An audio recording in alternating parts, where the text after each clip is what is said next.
네, 오늘 말씀을 보도록 하죠. 오늘은 그 아주 길었던, 이게 아주 굉장히 오래됐는데 구약에 관한 걸 이 다윗의 마지막 시간으로 이제 끝내려고 그럽니다. 다음 시간부터는 이제 신약으로 들어갈 텐데요. 이제 구약을 여기서 끝내는 이유는 이게 이제 분량으로 보면 사무엘 하가 끝나고요. 그 다음에는 열왕기, 그 다음에 역대 뭐 이렇게 넘어가는데 이유가 여러 가지가 있습니다. 이제 먼저는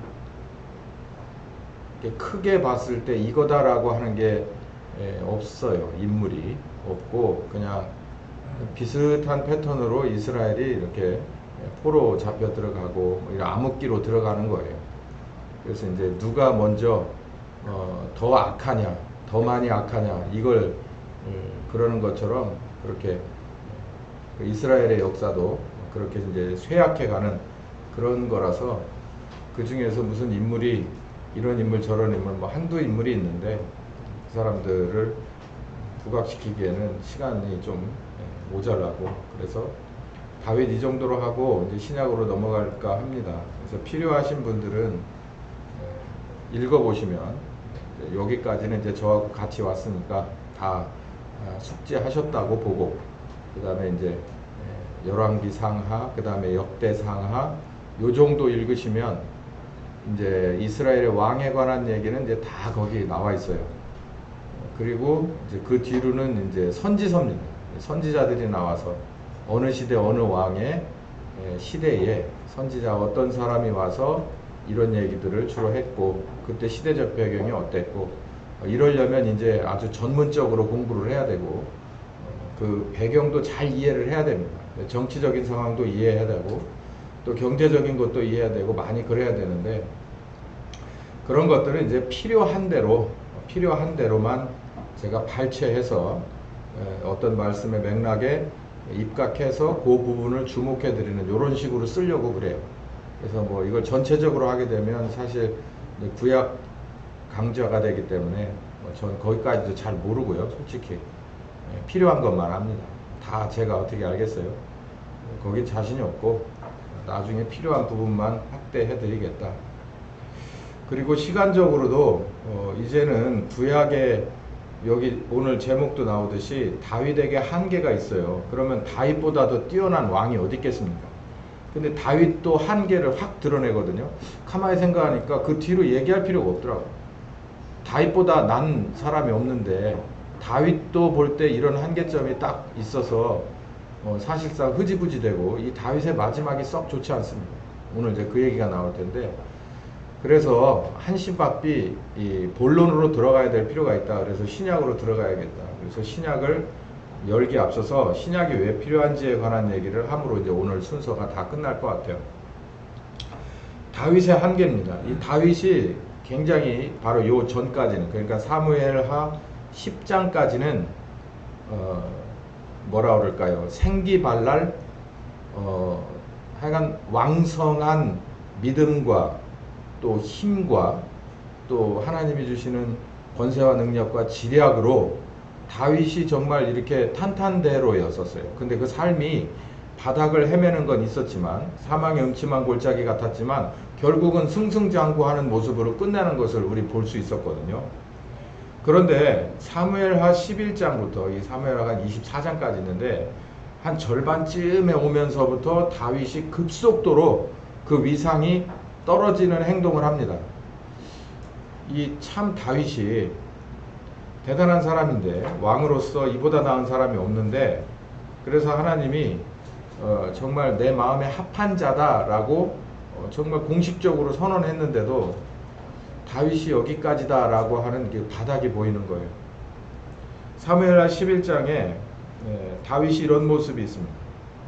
1절에 뭐라고 그 기자가 써놨냐면 해가 돌아와서 왕들이 출전할 때가 됐다. 그러니까 다윗이 항상 전투가 있으면 국가급 전투든 작은 전투든 전투가 있으면 왕임에도 불구하고 가장 최선봉에서 전투를 지휘하는 그런 사람이었습니다. 왜냐하면 이 사람은 사울과는 다르게 뒤에 물러서서 전투를 바라본 사람이 아니고 전투에 항상 선봉에 섰던 사람이에요.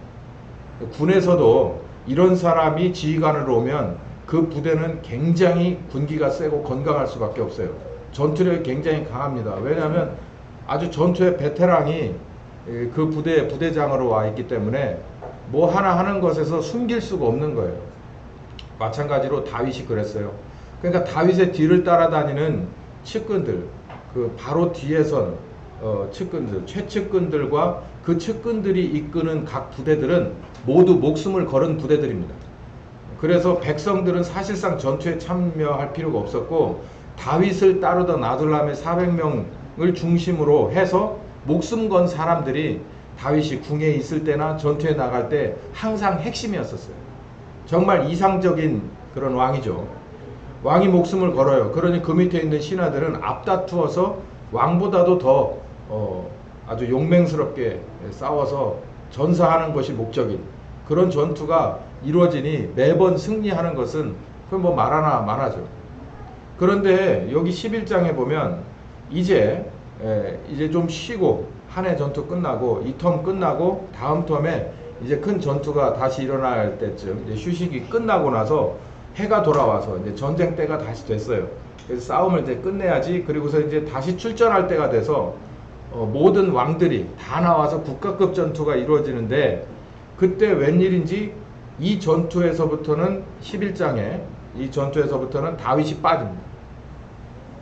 다윗이 뒤로 물러가서 그냥 궁에 있고 자기의 측근증에 치고 오른팔 요압을 그러니까 국방부 장관을 선봉에 왕의 깃발을 줘서 내보내는 거예요. 이게 뭔가 쎄한 거예요. 쎄한 거야.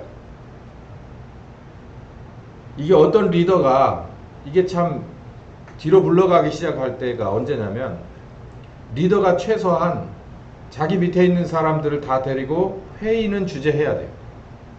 다 순시까지는 못하더라도 자기가 자기 밑에 있는 사람들을 확 쥐고 놓고 하는 건 해야 돼요. 그래야 그 사람들이 나가서 리더의 역할을 또 의도를 전해줄 테니까. 그런데 가만히 보니까 요압을 대신 세워놓고 자긴 뒤로 빠지네. 이게 문제가 있습니다. 그래서 그 문제가 뭔가를 이 사무엘하 11장을 쭉 읽어보니까 예전에는 안 보이던 그림이 보여요. 안 간 이유가 있더라고. 안 간 이유가 있어. 뭔가 뒤에 호박씨를 놔두고서 있을 때는 못 가니까 이 거리를 놔두고 다 내보낸 다음에 호젓하게 궁전에 앉아가지고 지가 그 호박씨를 들고 까먹고 앉는 거예요. 그러니까 여러분도 아시다시피 그게 닷새밤. 이 참 스타일에 안 맞아요.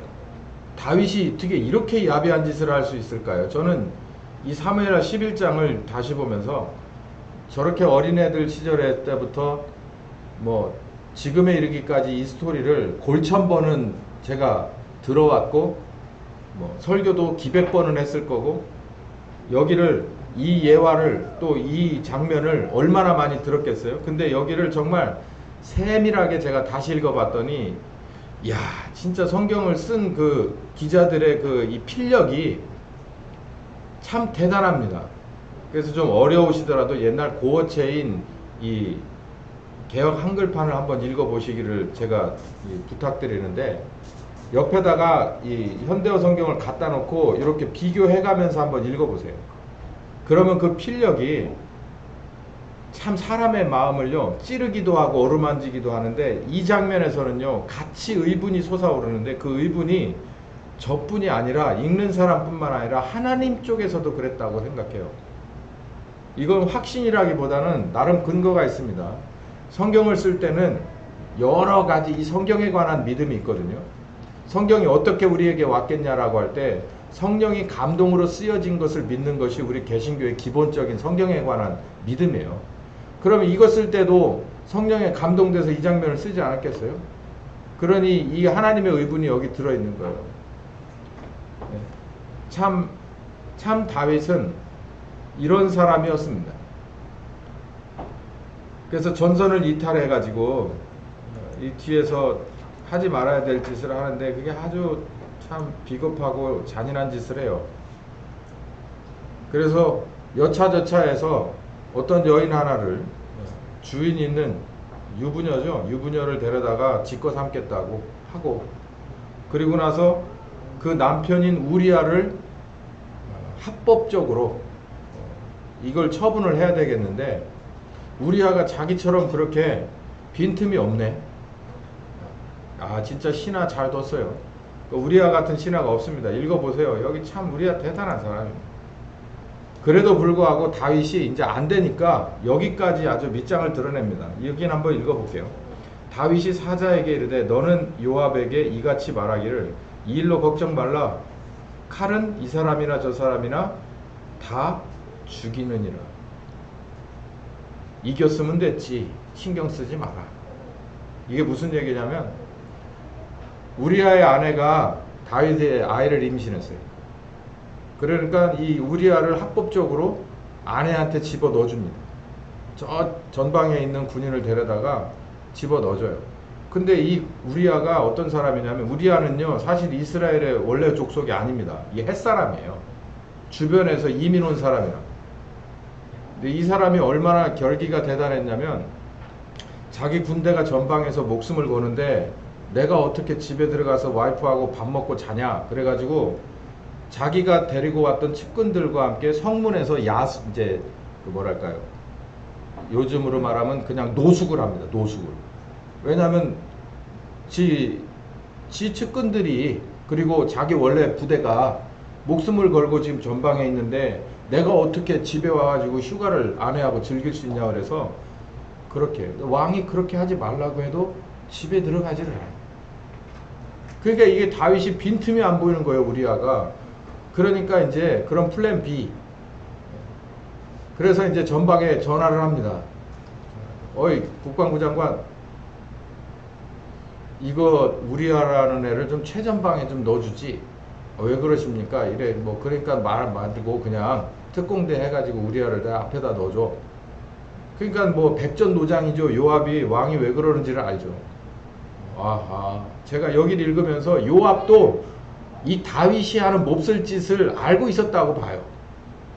그러니까 그러라고 한다고 그렇게 해요.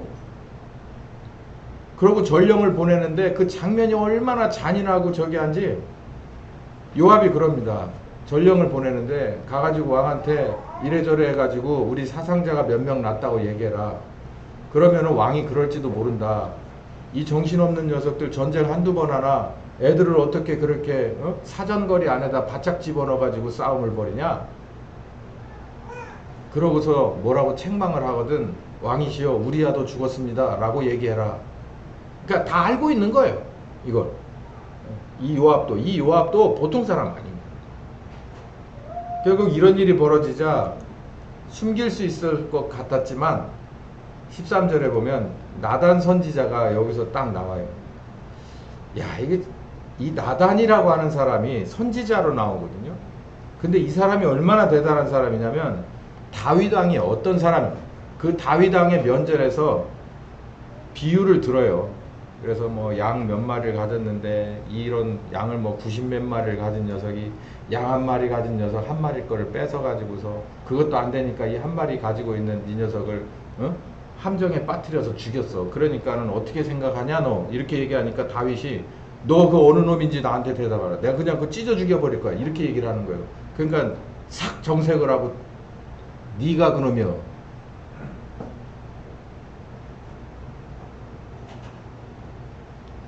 이렇게까지는 못해도 너 이거 잘못했어 라고 그 면전에서 얘기해 줄 수 있냐는 거죠. 이게 결국은 이 나단은 다윗을 뭐라 그럴까요? 죽이려고 작정한 게 아니라 다윗에게 회초리를 댄 겁니다. 근데 이것도 쉬운 일이 아니에요.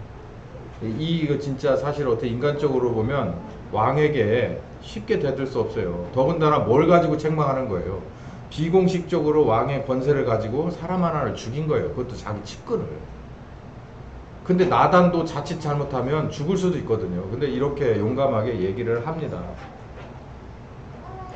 하나님이 이렇게 할 거야 라고 얘기를 해서 그 뒤에 이제 문제가 발생을 하는데, 여기 본문을 좀 읽어보면 뭐라고 나오냐면은 다윗이 나단에게 이르되 내가 여호와께 범죄했습니다 라고 얘기하니까 나단이 다윗에게 쿨하게 얘기합니다. 여호와께서 당신의 죄를 사하였다. 제가 여기를 읽으면서 이게 뭔 일이래? 이런 생각이 들더라고요. 뭘 그렇게 쉽게 용서를 해줘. 이게 그렇게 쉽게 용서할 수 있는 죄가 아닌데 하나님이 가슴 아팠을 텐데 그 가슴 아픔을 어떻게 이렇게 잘못했다 한마디에 쉽게 용서를 해주나? 그게 무슨 용서냐면 당신은 죽지 않을 겁니다. 이 일로 인해서 당신은 죽지 않겠지만 여호와의 원수로 크게 회방거리를 얻게 하셨다는 것을 당신 잊지 마십시오 라고 얘기를 하는 거예요. 당신이 낳은 아이는 죽을 겁니다. 이게 하나님의 처벌 방법이거든요. 하나님은 지금 뭐라 그러냐면 네가 내 얼굴에다가 오물을 묻혔어 이 말이에요. 근데 너는 살 거야. 뭐 용서를 빌고 안 빌고를 떠나서 너는 살 거야 라고 얘기를 해요. 근데 네 자식은 죽을 거야. 그 뒤로 이 하나님의 처벌이 얼마나 무서운가 한번 보세요. 아들에게 이어집니다. 이게 정말 이 낳은 자식은 죽어요. 얼마 안 돼서 한 7일인가를 앓다가 죽거든요. 죽고 나서 그러니까 이 우리아의 아내 바세바가 낳은 그 불륜으로 낳은 아이는 그냥 낳자마자 죽어요.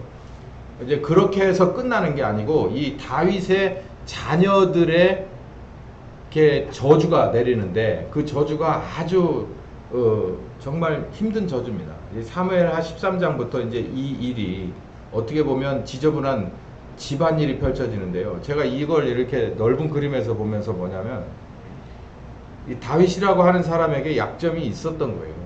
이 약점이라고 하는 게 바세바라고 하는 한 여인과 그 시점에 터졌을 뿐이지 이게 다윗에게는 늘 내재되어 있었고 그 내재된 것은 이미 그 자녀들에게 유전돼서 내려가고 있는 거예요.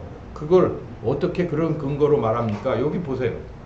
다윗의 장남 암논이라고 하는 애가 이복 여동생 다말을 성폭행합니다. 여기도요 그 자세히 나옵니다. 읽어보세요. 읽어보면 정말 말도 못할 장면으로 유인을 해서 그 잔인함이 다윗의 아들인가 싶을 정도로 정말 여기 보면 이 말도 아닌 쓰레기입니다. 그 다말의 친오빠가 그러니까 여기 이 당한 다말의 친오빠가 또 있을 거 아니에요. 그게 여러분 한 번쯤 들어봤을 압살롬입니다. 이놈 저놈 압살롬인데 압살롬은 참 잘생겼대요. 성경에도 머리끝에서 발끝까지 흠이 없다고 돼 있어요. 아주 꽃미남이었던 것 같습니다. 근데 자기 동생이 이런 꼴을 당하니까 이를 갈고서 몇 년씩 이를 갈고 티를 내지 않아요. 그리고 결국에 가서는 이 암논을 살해합니다. 아주 교묘하게 불러들여서 아닌 것처럼 불러들여서 살해해버려요. 그 뭐 이제 세부적인 건 읽어보시면 잘 압니다. 그리고 압살롬이 도주를 해서 어디로 도망가냐면 그 주변에 있는 자기 외갓집으로 도망을 가는데 그 주변에 있는 족장, 주변의 이방 족장의 딸이 자기 엄마였거든. 그러니까 외갓집으로 도망가서 그 외삼촌, 뭐 외할아버지 이런 사람들이 이제 이 압살롬을 이렇게 방어를 해주는 그런 상황이 되는 거죠. 도망을 가서 어쩔 수 없는 상황이에요. 안 그러면 압살롬을 잡으려면 군대를 일으켜 가지고 전쟁을 벌여야 될 상황이 된 거예요. 근데 여기서부터 다윗이 완전히 야코가 확 죽거든요. 이 뒤로 계속해서 지하로 땅굴을 파고 내려갈 만큼 다윗이 완전히 이빨 발톱 다 빠져버려요. 근데 여기서 저는 어떤 생각을 하냐면은 뭐 다윗이 뭐 이렇게 막 그 자기 자식들을 사랑하고 백성들을 사랑해서 뭐 이게 잡으려고 하는 리더 저는 그렇게 안 보이더라고요. 딱 한 가지 다윗은 뭘 알았냐면 자기 아들 그리고 딸의 이 자녀들의 문제가 결국은 자기로부터 왔다는 걸 알았을 뿐이에요. 근데 그 자기로부터 왔던 것을 이 애들에게 전가하거나 아니면 다른 제3자나 백성들에게 전가하지 않았을 뿐이에요. 그냥 이건 내 문제야, 나로부터 시작된 문제야 라는 것을 다윗은 알았을 뿐이에요. 그래서 처절하게 밑으로 내려갑니다. 보세요. 압살롬이 반역을 합니다. 압살롬이 외갓집으로 도망갔죠. 근데 거기서 가만히 보니까 자기 아버지가 자기를 안 잡아요. 그래서 슬그머니 이스라엘 사람들을 저 밑에 있는 백성들부터 시작해서 족장들까지 하나씩 하나씩 만납니다. 내가 이렇게 해줄게. 야, 왕이 이렇게 못해주냐? 너 이런 거 재판도 똑바로 못해주는 게 왕이냐? 내가 해줄게. 그러면서 왕자의 신분으로 해줄 수 있는 것을 다 해주고 환심을 사기 시작해요. 그래서 여론을 자기에게로 주목하게 만들고 많은 그 바닥 민심이라고 그러죠. 바닥 민심부터 저 꼭대기 민심까지 잡습니다. 신기한 게요. 이 군주 시대지만요. 바닥 민심, 저작거리 민심을 우습게 볼 수 없습니다. 저작거리에서 다윗은 뭐 하냐? 우리 왕 아니요? 압살롬이 왕 같아? 이런 식이 되는 거예요. 내가 압살롬에게 뭔가 은혜를 입었다. 그러면은 막 나발통을 불고 다닐 거 아니에요. 근데 가만히 보면 다윗이 그런 일을 해야 되는데 다윗은 뭐 하는 거예요? 궁에 앉아가지고 도대체 뭐 하나? 제2, 제3의 우리야만 휘두르고 있나? 이렇게 생각을 하게 돼 있는 거예요. 다윗이 이 짓 했다는 걸 다 아니까. 그러니까 그 틈을 노리고 압살롬이 들어가가지고 자기가 바닥 민심을 싹 잡고 결국은 아버지까지도 다 치워버리겠다 이 생각을 하고 그냥 물밀듯이 그 여론을 밀고 들어갑니다. 결국은요 어떻게 했냐면 족장들, 그러니까 이스라엘의 12지파 중에서 10지파가, 아니 나중엔 12지파가 모두가 다 압살롬을 왕으로 인정하려고 그래요. 거기까지 갔어요. 그래서 다윗은 결국 남은 게 400인을 중심으로 한 측근만 남았어요. 원래 그게 자기 본전이잖아요. 그 측근들 남고, 그리고 궁에 있었던 뭐 이런 사람들하고 결국은요 자기 후궁들 10명 놔두고 비겁하게 또 도망갑니다. 이건 또 뭔 일이에요. 저는 하여간 하는 쪽쪽이 다윗이 마음에 안 들더라고요. 그 후궁들은 다 놔두고, 이게 후궁들 놔둬가지고 그 다음에 또 문제가 또 굉장히 크게 발생합니다. 그리고 나서 저하고 측근들만 도망가서 나중에는 여차저차해서 요단강까지 넘어가 버려요. 요단강까지 건너가. 옛날이나 지금이나 요단강 건너갔다는 얘기는 그 사람의 권위 자체가, 힘 자체가 아주 말이 아닌 상황이 된 거예요. 거기까지 건너가 도망가요. 스스로 간 게 아니고 도망가는데, 가다 보니 별 사람들이 다 일어나가지고 요때다 싶어가지고 막 욕을 합니다. 근데 뭐 여기서 보면 다윗이 또 그런 반응을 해요. 막 이 시므이라고 하는 사람이 나와가지고 막 뭔지 그 요즘으로 말하면 물병 던지고 계란 던지면서 네가 사울 왕을 그런 식으로 저기에서 암살하다시피 하더니 그렇게 해가지고 니네 물밑 작업 해가지고 꼴 좋다 자식아, 네 자식이 그렇게 해가지고 니한테다가 다시 칼을 들이댄 건 다 네 업이요, 이런 식으로 계속해서 뭐라 그러니까 측근들이 옆에서 보다가 저한테 말씀하시면 제가 그냥 한 방에 끝내버려요. 아니야, 하나님이 나한테 욕하나. 전 좋게 하나도 안 보여요. 지금까지는 이걸 가지고 다윗이 막 역시 다윗이야 막 이렇게 얘기하는 그런 설교들을 많이 들었는데, 저는 왠지 모르겠어요. 다음에 제 마음이 바뀔지 몰라도 제가 어젯밤에도 이걸 다시 읽어봤거든요. 다윗이 쳐맞을 만한 상황이었어요. 저는 그나마 다윗이 거기서 왜 때려 그러고 이렇게 안 하고 그냥 가만히 맞았다는 것 자체를 그냥 좋게 볼 뿐이지, 다윗이 그런 꼴을 당할 상황이었어요. 어쩔 수가 없어.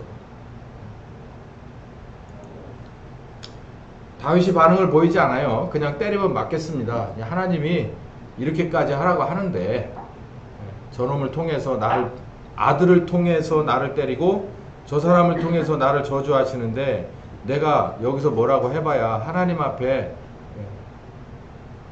반격을 하는 건데 난 그런 식으로 하지 않겠다라고 사무엘하 16장 10절에 그런 식으로 얘기를 하죠. 결국은 또 가슴 아픈 일이, 다윗의 상상하던 그 일이 벌어졌어요. 사실은 다윗이 죽어야 마땅한데 이 다윗은 안 죽네. 이 사무엘하 11장의 밧세바 사건 이후로요 다윗이 별로 한 일이 없어요. 그 뒤를 읽어보면 24장까지 쭉 읽어봐도 다윗이 한 일이 없고 그 다음부터는 막 급속도로 내리막길이에요. 압살롬이 전사를 합니다. 압살롬은 사사롭게 보면은 가슴 아픈 내막이 있는 자기 아들이에요. 그 아들이 결국은 자기에게 반역을 꾀하고 칼을 거꾸로 들이댔다고 하더라도 결국은 다윗에게 보면은 결국 10손가락 중에 하나일 뿐이에요. 근데 이 압살롬이 결국은 전사를 합니다. 결국 진압된 거죠. 뭐 백전도장이죠. 다윗의 측근들은요 전쟁 기계입니다. 그렇기 때문에 이렇게 왕이 이렇게까지 아들임에도 불구하고 처절하게 정말 들깨가 도망가듯이 이런 식으로 도망가는 그 모습을 본 측근들이 이를 박박 깔고 있다가 결국은 수단과 방법을 가리지 않고 이 압살롬의 군대를 이겨요. 그래서 뭐 압살롬이 나귀를 타고 도망가게 급속히 도망가다가 머리가 뭐 어떻게 가지에 걸려가지고 대롱대롱 위에서 떨어진 그 라카산 부대 애들이 어떻게 못하고 나무에 걸린 것처럼 걸려 있으면 가가지고서 요압이 뭐 창으로 찌르고 나머지 애들이 완전히 가서 난도질해버린 이렇게 해서 죽이고 결국 왕에게는 또 보고를 하는데도 또 참 희한한 보고를 해요. 근데 왕은 압니다. 압살롬이 죽을 거라는 걸 알아요. 그 부탁을 했어요. 예. 요압에게도 가서 전쟁을 할 때 제발 압살롬은 생포해 와라. 전쟁을 해봐야 쟤네들 게임이 안 된다는 걸 아는 거예요. 우리가 비록 몇 명 되지 않지만 쟤네들 정도 수준은 그냥 하루 저녁거리도 안 된다는 걸 알기 때문에 왕이 부탁을 해요. 3명의 군대 장관들을 불러다가 제발 압살롬은 살려갖고 와라. 그렇게 부탁을 하는데도 결국 요압이 뭐라 그러냐면 죽여야 된다고 그냥 죽여버려요. 다윗의 그 위용이 이렇게 힘이 없어요. 결국은 압살롬이 죽어요. 그래서 성경에 보면은 밤이나 낮이나 음식을 먹지 않고 내 아들 압살롬아 내 아들 압살롬아만 계속 외치고 있었다는 거예요. 여기 사무엘하 19장에 요압이 슬퍼하는 다윗을 꾸짖습니다.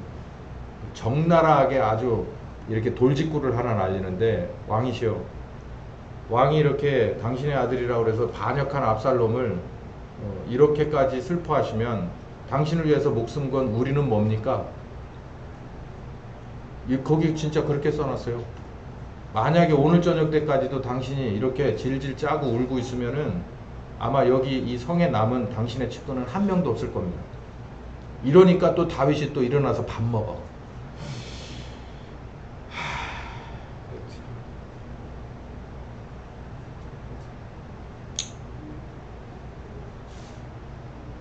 이스라엘의 12지파 중에서 2지파만이 다윗을 왕으로 인정합니다. 10지파는 아직도 물음표예요. 그래서 다윗이 이제 아주 잔혹한 군주로 바뀌어서 전에처럼 뭐 다윗의 리더십 1번, 2번, 3번 제가 지난 시간에 얘기했잖아요. 그런 거 하나도 없어요. 가서 수단과 방법을 가리지 말고 다 쓸어버려요. 그러니까는 막 물 만난 고기처럼 요압이 가가지고 이렇게 해서 한 놈 잡아 죽이고 저렇게 해서 한 놈 잡아 죽여서 반역 세력들의 수개를 다 죽이고 사실상 등에다 칼 집어는 칼 갖다 들이댄 그런 족장 회의를 열어서 족장들이 전부 다윗을 다시 왕으로 추대를 해줘. 그래서 다윗이 다시 왕위가 굳건해지는 거예요. 뭐 이렇게 일단 낙이 나요. 다윗의 이 추락이 소리가 아주 큰 소리가 나면서 와장창 하고 내려앉습니다. 그러다가 뭐 그 뒤로는 다윗이 얼마나 영토를 넓힌 줄 아냐 그러면서 다윗이 얼마나 밑에 있는 측근들이 용맹한 줄 아냐 그래서 영토가 어디서부터 어디까지 어떻게 늘어났으며가 그 뒤로 나오는 얘기고, 그리고 또 다윗의 뭐 요압 장군은 뭐 몇 명 어느 전쟁에서 몇 명을 죽이고 어느 전쟁에서 몇 명을 죽이고 한 그런 번질번질한 얘기들이 그냥 계속해서 나오다가 사무엘하 24장이 마지막 장인데 마지막 장에 이 에피소드 하나가 나와요. 이러면서 이 에피소드를 보면 다윗이 더 이상은 다윗이 아니구나라는 걸 알 수 있어요. 이 개역 한글판을 보면 사무엘하 24장 1절에 참 묘한 번역이 하나 있습니다. 하나님이 이렇게 배후 조종을 했다 이렇게 나오거든요. 충동질을 했다. 그래서 다윗을 충동질을 해서 다윗이 어떤 행동을 하게 만들었냐면 다윗이 발끈해가지고 인구조사를 했다. 인구조사는요, 이거는 하나님 앞에 하나님의 입장에서 볼 땐 반역입니다. 그러니까 인구조사를 한다는 건 무슨 얘기냐면 지금 내가 가용할 만한 병력 또 이들을 지원할 만한 세력이 얼마나 되느냐를 조사를 하는 거예요. 그러니까 인구 센서스 같은 건데 이런 거는 하나님 앞에는 절대 금기입니다. 왜냐하면 내가 가용할 수 있는 내 힘을 의지하는 꼴이 되기 때문에 하나님은 그걸 원하지 않아요. 우리는 비록 이렇다 할지라도 아무 상관없어. 하나님이 어떻게 생각하시느냐가 중요해 라고 하는 건 사실상 이스라엘의 왕들의 덕목이고 필수 사항이거든요. 믿음에. 근데 아니 가만히 있어봐. 한번 쉬어봐. 그래가지고 이 요압을 보내가지고 쉬라고 하니까 요압이 왕이 미쳤나? 그래가지고 왕이 왜 이러십니까? 할 수는 있는데 꼭 그렇게 하셔야 되겠습니까? 라고 물어봐요. 내 말대로 야. 그래가지고 몇 명을 다 세서 가지고 왔습니다. 그러니까 다시 선지자가 들어가서 그럽니다. 왕이요, 정신없는 짓을 왜 하셨습니까?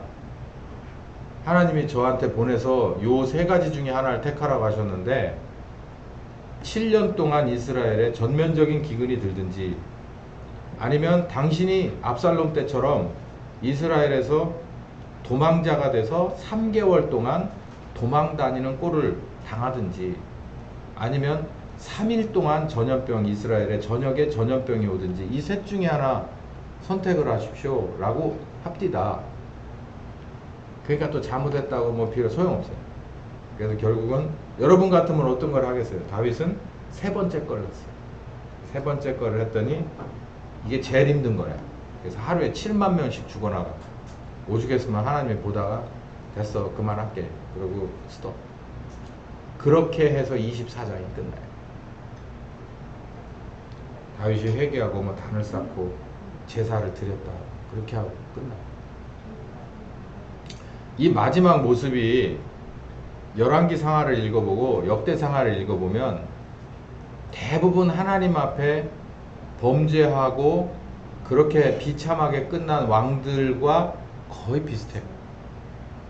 그러니까 이스라엘의 첫 번째는 사울인데 사울 왕인데 아시다시피 사울도 왕이 되자마자 얼마 안 돼서 그렇게 이상한 왕이 돼서 결국은 다윗이 들어가서 그나마 한 40년 있었는데요. 가만히 보면 한 20년? 한 절반 정도만 하나님이 볼 때 정말 다윗은 내 마음에 합하. 그 뒤로는 점점 급속도로 하락해서 나중에 가서는 그냥 또이또이 다른 이상한 왕들하고 이스라엘의 역대 왕들하고 크게 다를 바가 없는 왕이 된 거예요.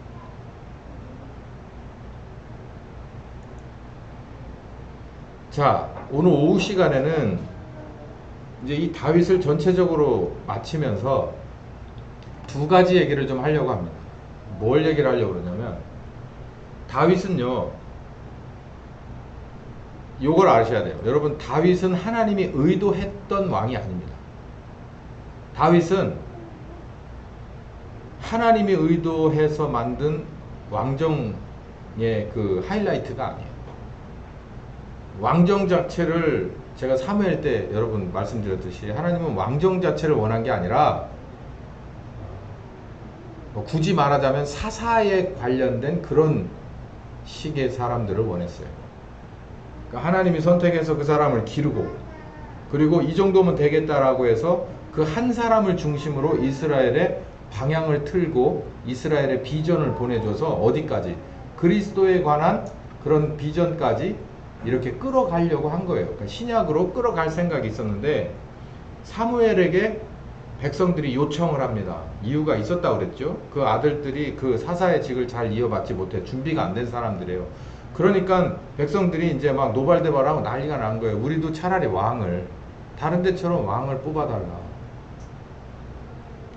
근데 가만히 보면 하나님이 이 사람이다라고 점을 찍어줬을 뿐이지 그 왕을 왕으로 받아들인 건 12지파의 그 회의입니다.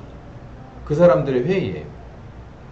그리고 가만히 보면요, 왕정이라 그래도 여기 이 다윗이 왕이 되는 이 상황을 가만히 볼 때 백성들도 나름대로가 아니라 주도적으로 역할을 했어요. 그러니까 백성들이 원해서 왕정이 들어간 거예요. 하나님이 원래 디자인한 건 아니라는 거예요. 그 왕으로 들어갔어요. 첫 번째 왕은 여지없이 날아가 버렸죠. 두 번째는 나름 하나님이 이거 쓸만하네 그러고서 이거 떡잎이 괜찮구나 라고 하는 다윗을 점 찍어 놨다가 얘를 왕을 삼아라. 그래서 왕정에다가 다윗을 집어넣었을 뿐이에요. 그리고 나서 여러분 아시다시피 이스라엘의 역사 중에서 다윗보다 나은 왕이었어. 솔로몬 말하기도 싫어. 솔로몬을 언급하고 싶지도 않아. 솔로몬이 잘한 게 이 5손가락을 넘어가면 제가 진짜 장은 안 지집니다. 먹을 사람도 없는 장을 왜 지? 솔로몬이 도대체 뭘 잘했어요? 하나님 앞에 솔로몬이, 그리고 진짜 백성들 앞에 솔로몬이 잘한 게 뭐가 있어요? 솔로몬 하루 식사량을 얼마나 많은지 옛날에 장경동 목사님이 막 그걸 막 대단한 것처럼 막 써가지고, 그게 백성들의 고열인데요. 누군가는 그날 아침밥을 못 먹고 점심밥을 거르고 저녁밥을 못 먹고 자야만 그렇게 상납될 수 있는 거 아닙니까? 뭐 그렇게 잘한 것 같지 않아요. 어쨌든 이스라엘의 왕정은 하나님이 꿈꾼 게 아니에요. 그렇지 않은데 왕정으로 들어가자라고 하는 백성들의 요구를 들어주면서 하나님은 그럼에도 불구하고 최선을 선택하길 원하지만, 최고와 최선을 선택하기 원하지만, 그렇지 않으면 차선 가운데서도 이걸 최고의 좋은 상황으로 이끌어가는 게 하나님의 특기라서 이 다윗을 통해서 우리에게 교훈을 주시는데, 그것은 뭐냐면 이렇게까지 어려서부터 영적으로 인간적으로 하나님이 보실 때 나름 쓸만한 구석이 있는 이 떡잎을 잘 키워서 묘목 만들어서 왕의 자리에서 확 피어나서 이제는 하나님이 원하는 그 나라가 될 거다라고 생각을 했는데 그게 안 되더라니. 그게 바로 다윗의 교훈입니다. 우린 이스라엘하고 이만큼 떨어져 있어요. 그리고 이스라엘의 역사가 우리에게 있어서요, 절대적으로 뭔가 좌우하는 걸 주는 영향소는 없어요. 이스라엘의 구약의 역사가 우리하고 뭔 상관이 있어요? 우린 여기서 뭘 보면 되냐면, 우리에게 오픈되는 것은, 이 동방의 이 작은 나라에 우리에게까지 오픈되는 것은 신약 시대부터 오픈이 되는 거거든요. 이스라엘의 역사는 믿음의 눈으로 봤을 때 우리하고 연결점이 있고 필요성이 있는 거지, 그렇지 않았을 때는 바로 요것밖에 없습니다. 뭐? 구약의 사람은 다윗도 한계가 있다. 그러나 신약의 사람은 어느 한 개인도 누구보다 낫다. 다윗보다 낫다. 그거가 교훈이에요. 끝이에요. 이 교훈을 말라기에서 내려고 했는데 그게 아니라 거기까지 가봐야 맨날 하는 소리가 제가 인상 찌푸리고 정색하고 비판하는 얘기만 나올 것 같아서 여기서 끝나는 거예요. 구약의 다윗보다 신약의 어린아이 하나가 낫다예요. 이 제 얘기가 아니라 성경입니다. 다윗을 마치면서 구약의 한계를 봐야 되고, 다윗을 마치면서 신약의 시작을 봐야 돼요. 필요성을 봐야 된다. 그래서 오늘 오후에는 이 다윗을 마치면서 구약의 끝과 그리고 신약의 시작을 같이 공부하고, 다음 시간부터는 본격적으로 그리스도의 시대, 또 성령님의 시대, 신약으로 넘어가도록 하겠습니다. 기도합시다. 감사하신 주님, 정말 다윗은 대단한 사람이 분명합니다. 인간적으로 볼 때 여기 있는 어느 누구도 다윗의 용맹함과 그 지략과 하나님을 향한 믿음과 열정을 따라갈 수 있는 사람은 아무도 없습니다. 그러나 다윗도 가만히 보니 전체적인 그림이 썩 좋아 보이지 않습니다. 그 이유는 신약의 사람이 아니기 때문입니다. 다윗은 구약의 사람으로 그 측면에서 존경받을 게 분명히 있지만, 신약에 사는 우리는 다윗의 한계, 바로 그 점에서 우리는 신약의 필요성을 느끼고 신약의 사람이기를 간절히 바라고 원합니다. 예수의 십자가에 죽으시고 다시 사신 귀한 은혜로 거듭나고, 그리고 성령께서 오셔서 우리를 작은 예수로 새 창조하시는 그 숨막히는 시간이 잘 지나갔을 때 우리는 우리 주님의 귀한 자녀로 쓰임받으며 예루살렘에서 땅끝까지 가는 귀한 사람들 다 될 줄을 믿습니다. 우리가 여기까지 가는 동안 성경을 잘 가르쳐 주시고 많은 교훈들을 우리에게 주시옵소서. 예수님의 이름으로 기도했습니다. 아멘. 지금은 우리 주 예수 그리스도의 은혜와 아버지 하나님 극진하신 사랑하심과 성령님의 교통하시는 역사가 이제 구약에 있는 사람들을 다 훑어보며 신약의 필요성을 간절히 느끼고 성령님을 더 따라가기로 작정하는 심령과 가정과 교회 후에 함께 하시길 예수님의 이름으로 축원하옵나이다. 아멘. 네, 오늘 여기까지 하겠습니다.